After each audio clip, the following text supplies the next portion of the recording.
Shalom à tous et bienvenue à l'espace Bemel. C'est ici que je me sens dans un devoir de disposer de mon onction au nom de ma vocation pour répondre à toute situation. C'est possible. Pourquoi? Parce que le Seigneur Jésus-Christ avait dit que le plus grand de tous devienne les serviteurs de tous. Nous ne sommes pas là que pour vous prêcher, mais nous sommes là aussi pour vous servir. Raison pour laquelle notre Seigneur Jésus-Christ, avant de partir au ciel, il a pris le linge qui était, le linge avec lequel il s'est saigné, c'est-à-dire qui était autour de ses reins, autour de la hanche. Il a lavé les pieds de ses disciples. Et il les a essuyés avec le linge qui était autour de sa hanche. Et il a dit que c'est un exemple qu'il nous a donné. Un bon disciple, c'est celui qui rend service. Aujourd'hui, moi, en tant qu'être humain, je ne peux rien faire. Mais en tant qu'un roi, je peux tout faire. Parce que cela fait partie de la loi. La loi dit, confiez-vous à ses serviteurs, vous réussirez. Alors, attention. Pendant que je serai en train de parler, l'onction sera en train de vous saisir. Comment nous faisons avant de nous présenter au devant de vous? Nous nous préparons d'abord dans la prière. Nous préparons l'atmosphère spirituelle. Et quand nous nous voyons, c'est comme l'apôtre Paul a dit, il ne se présentait pas avec de longs discours, mais avec une démonstration de la puissance de Dieu. C'est ici que nous allons démontrer les potentialités que Dieu a placées en nous. Donc, ce coaching, ce n'est pas pour rien. Et vous qui êtes connectés maintenant, sachez que vous avez trouvé la bonne place. J'ai toujours dit, mon plus grand commentaire, c'est ce que vous allez vivre. Mais n'hésitez pas de témoigner pour que le monde découvre que nous avons Dieu. Et nous sommes à votre service. Et Dieu est avec nous. Parce que Jésus-Christ a dit, c'est lui qui m'a envoyé. Le Père qui m'a envoyé est avec moi. Attention, je commence l'histoire de la croix. Cette histoire fait que nous puissions comprendre le mystère du royaume céleste. Attention, la Jérusalem céleste a 4 côtés. Et je peux dire 4 côtés égaux. Très bien. Pour permettre à ce qu'il y ait 4 facettes. Et les 4 facettes nous montrent 4 directions. Automatiquement, c'est la prophétie des 4 points cardinaux. Parce que chaque point a sa direction. Le nord, le sud, l'est et l'ouest de la Jérusalem céleste. Et quand on joint, comme moi j'ai étudié en dessin scientifique, comment trouver une intersection? Il faut joindre le nord avec le sud, l'est avec l'ouest. Alors quand on prend le nord, on cherche le centre. On prend le sud, on cherche le centre. On joint. De même avec l'est et l'ouest, on cherche le centre, le milieu de la ligne. Dès qu'on joint, on trouve l'intersection. Ça nous donne la croix de Jésus et précisément l'endroit où Jésus-Christ a été percé et le sang a coulé. Voilà l'agneau qui est sur le trône et immolé. C'est-à-dire, il coule le sang quoi qu'étant au trône. Deutéronome, chapitre 2, le verset 1er jusqu'au 3e. Je lis et je relate. Après, on entre en matière. Nous nous tournâmes et nous partîmes pour les déserts par le chemin de la mer Rouge, comme l'Éternel me l'avait ordonné. Et nous suivîmes longtemps le contour de la montagne de Séhir. L'Éternel me dit, vous avez assez suivi les contours de cette montagne. Tournez-vous vers le nord. Oh mon Dieu. Il s'agit d'Israël. Le peuple d'Israël, les enfants d'Israël ont quitté l'Égypte. Mais la Bible nous dit, lorsqu'ils ont traversé la mer Rouge, ils ont évolué. Alors c'est ainsi que la narration nous dit, lorsqu'ils ont contourné et ils ont pris la route du désert par les chemins de la mer Rouge, comme l'Éternel avait ordonné. Mais ils ont suivi longtemps le contour de la montagne des Séhir.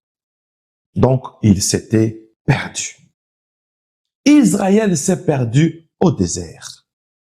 Mais Moïse avait écouté les instructions de Dieu. Prenez telle direction. Et quand ils ont pris la direction, et ils ont vu la montagne de Séhir, ils ont commencé à contourner, pensant qu'ils étaient en train de partir, mais ils se retrouvaient au point de départ.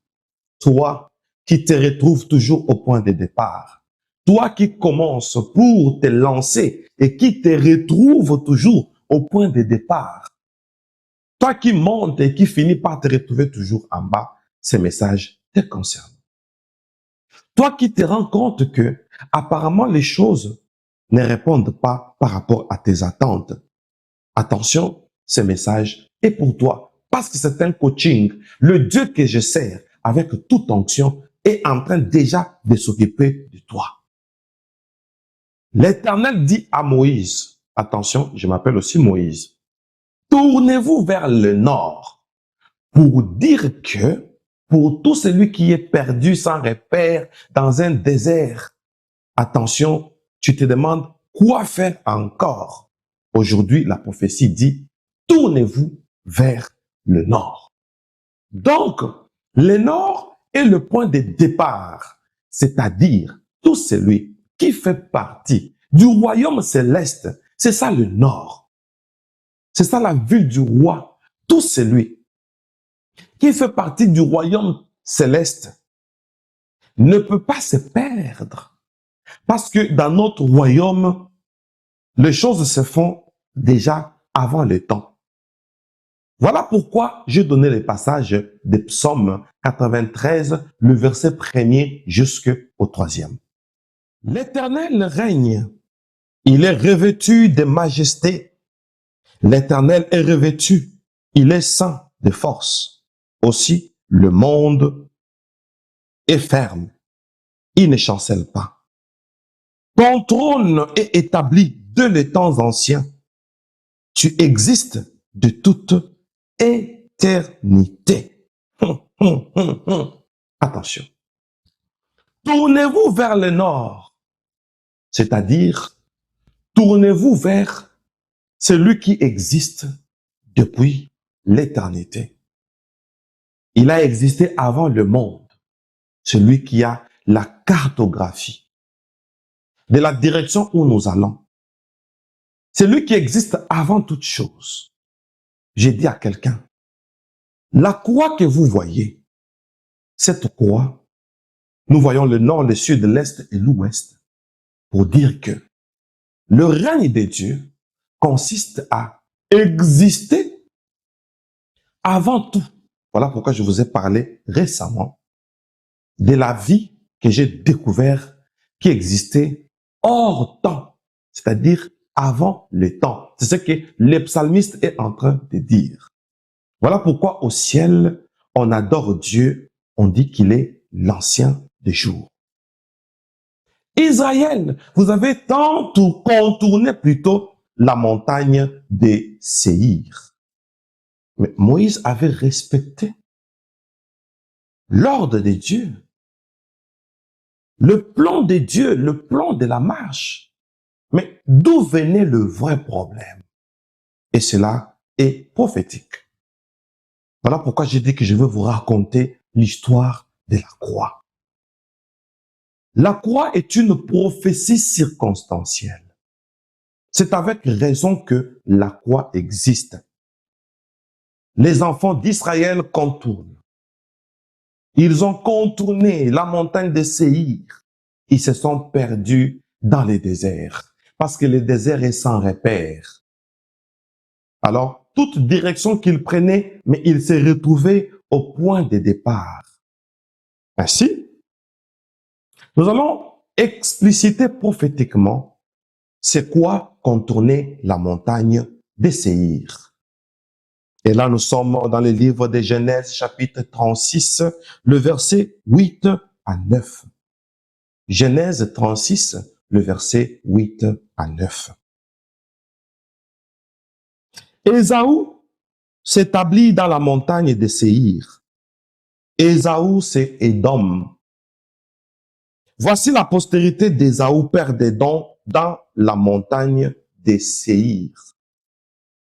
Donc, Genèse 36, 8 nous dit que Ésaü s'établit dans la montagne de Séhir. Donc, prophétiquement parlant, le vrai problème est révélé. Ésaü, depuis longtemps, combattait Jacob. Jacob, c'est Israël. Regardez les combats. Moïse a bien conduit Israël. Moïse avait bien reçu la loi et le détail sur le parcours, les indications de Dieu. Il avait reçu les ordres de Dieu. Mais ils se sont rendus compte qu'il contournait. Contourner dans la vie symbolise le combat d'Ésaü. Ésaü fera que Jacob ne continue pas sa marche vers la terre promise. Donc le combat n'est pas loin de nous. Le combat, c'est Ésaü. Ésaü, c'est les jaloux. Ésaü, c'est celui qui n'a pas la promesse, mais qui va se battre contre son frère. Pourquoi? Parce que Dieu a dit, j'ai aimé Jacob, j'ai haï Ésaü. Donc la promesse va chez Jacob. Ésaü n'est pas dans le cœur de Dieu. Mais voici, ce combat de jalousie fera que Israël tourne à rond. Toi qui tournes à rond, la prophétie est en train de te dire, tourne-toi maintenant vers le nord. Donc tu as un Dieu. Tu as un Dieu qui connaît la suite de ton histoire. Alors tourne-toi vers lui. La prophétie devient claire. Alors préparons-nous maintenant dans la prière. Avant de continuer, parce que nous sommes dans le coaching, nous allons prier intention par intention et cela va nous aider à vivre le vrai miracle. On est encore au nord. Pourquoi au nord? Parce que nous avons tant contourné Séhir. C'est Ésaü.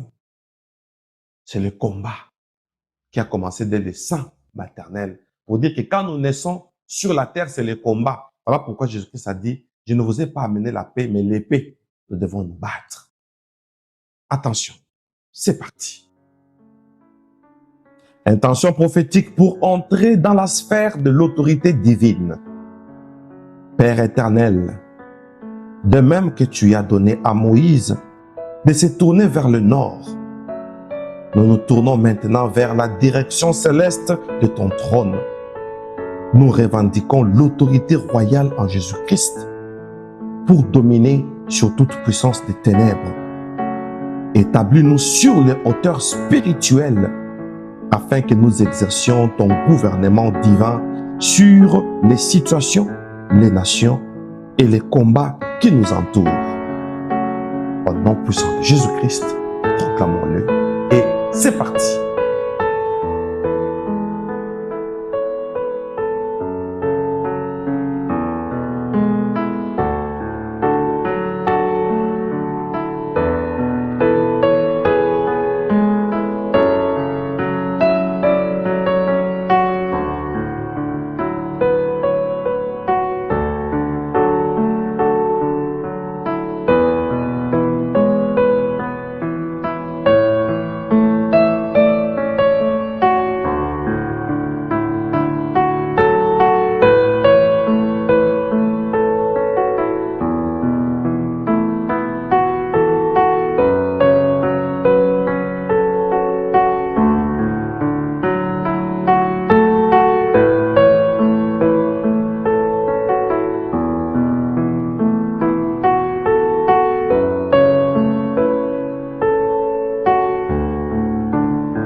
Intention prophétique pour la victoire et la possession de l'héritage. Dieu de l'Alliance, nous déclarons que notre marche n'est plus celle des errants, mais celle des héritiers du royaume. Comme Israël a quitté Séhir pour avancer vers la promesse, nous quittons tout terrain des limitations spirituelles pour entrer dans l'héritage que tu as préparé. Revêt-nous de ton autorité céleste pour posséder, gouverner et manifester ta gloire sur la terre. Déclarons-le au nom puissant de Jésus-Christ. C'est parti.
puissant de Jésus-Christ.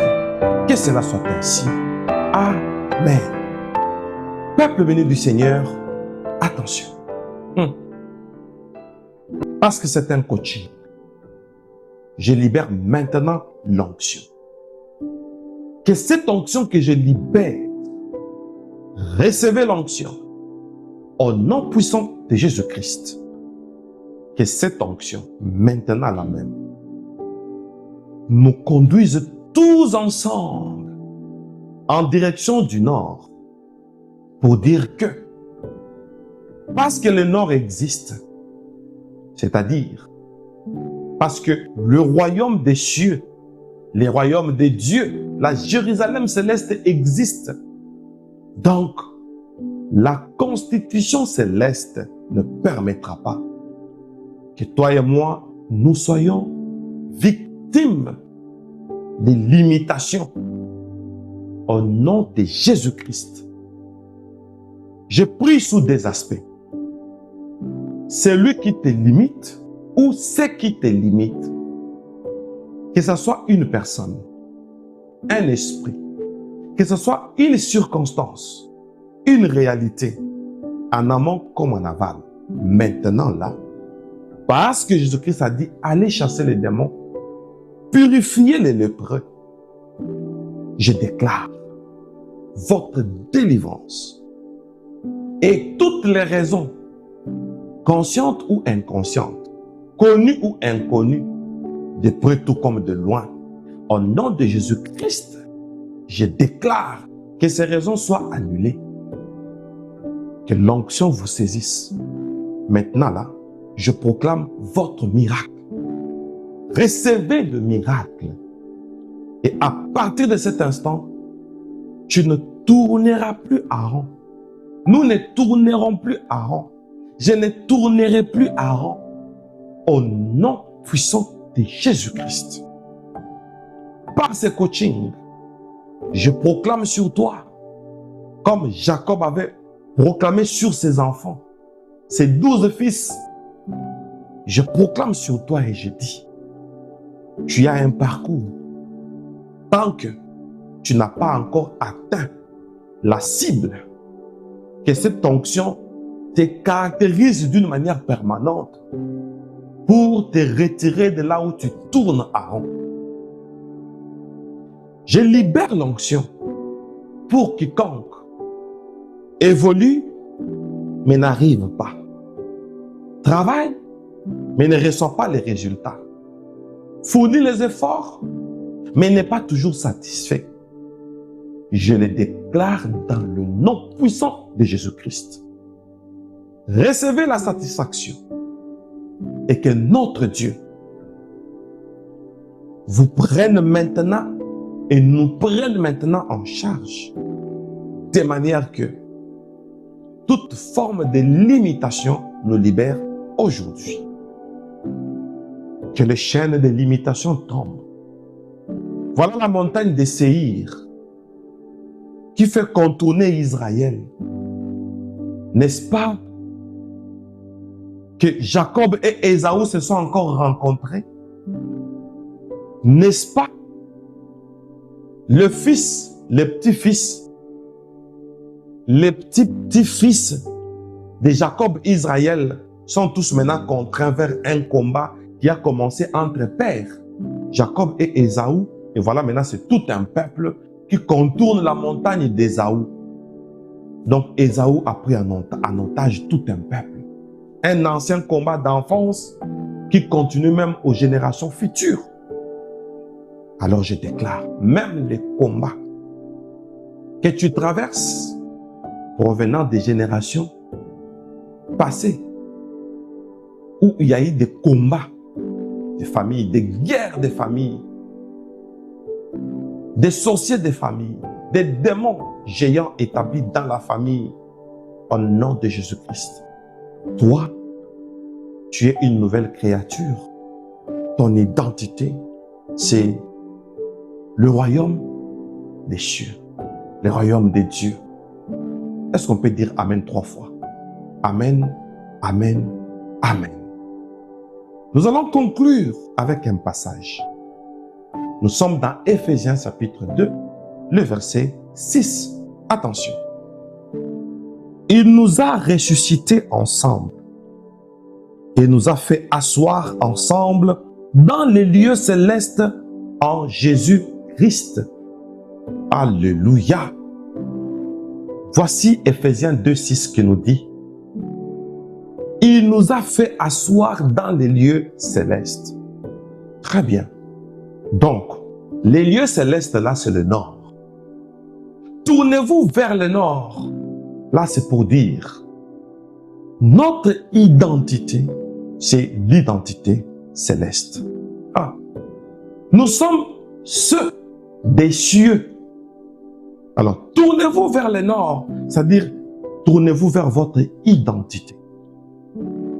D'après notre identité, nous sommes assis dans les lieux célestes. Tout ce qui est terrestre, le combat d'Ésaü ne peut plus nous bloquer. Parce que nous sommes les habitants célestes. Alors je déclare, désormais, toi et moi, nous appartenons à la constitution céleste et la constitution terrestre ne pourra pas nous faire tourner sur la loi de la répétition sans résultat. Nous refusons cela au nom puissant de Jésus-Christ. Disons Amen 3 fois. Amen, Amen et Amen. Bien-aimés dans le Seigneur, toujours ici, à l'espace Bemel, nous allons retrouver des déclarations que nous allons méditer pour continuer ce coaching. Et ça sera pour nous des déclarations répétées. Nous allons écouter ça et proclamer ça régulièrement avec Bemel. Soyez bénis. Que le miracle accompagne ce coaching et que le miracle accompagne ces déclarations que vous allez suivre tout de suite. Alors, regardez tout simplement le lien qui suit et vous allez retrouver ces déclarations. Invitez les autres gratuitement.